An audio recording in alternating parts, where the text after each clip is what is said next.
urban legend spawned from the internet tells a fantastical tale of Northern Virginia's Bunnyman. This version of the tale is actually quite notable because of the number of specific facts given. The legend claims that in 1904, inmates from an insane asylum escaped while being transferred to Lorton Prison. One of these escapees, Douglas J. Griffin, murdered fellow escapee Marcus Wolster and eventually became the Bunnyman.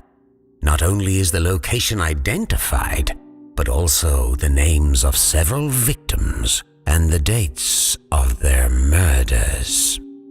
With a little research, this urban legend is quickly dismissed. First, there has never been an asylum for the insane in Fairfax County, Virginia. Second, Lorton Prison didn't come into existence until 1910, and even then, it was an arm of the District of Columbia Corrections System, not Virginia's. Third, neither Griffin nor Wolster appear in the court records of Fairfax County at that time. Finally, the date of 1904 would put the Bunnyman into his 80s or 90s by the time of the most documented incident of the Bunnyman from 1970, which does not match any description of the assailant from police reports and statements taken at the time. The Bunnyman was placed into the spotlight based on 2 incidents in Fairfax County, Virginia in 1970, but has been spread throughout the Washington, D.C. area. The legend has many variations. Most involve a man wearing a rabbit costume who attacks people with an axe. By 1973, the so-called Bunnyman had been reported in Maryland and the District of Columbia. His infrequent and widespread appearances tended to occur in secluded locations and usually tell of a figure clad in a white bunny suit, armed with an axe, threatening people or vandalizing property.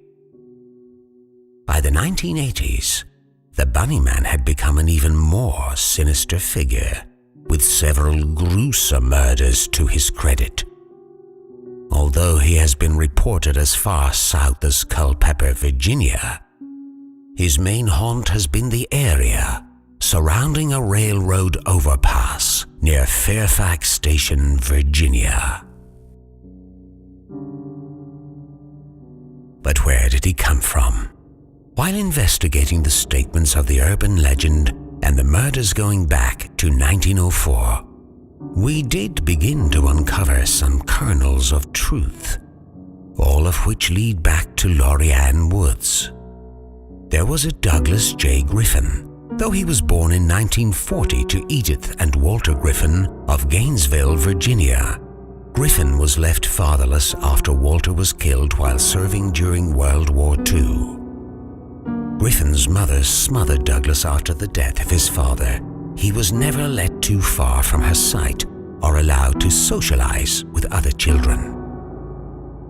The two lived in a secluded home left in disrepair in the area that is now the Laurianne Woods.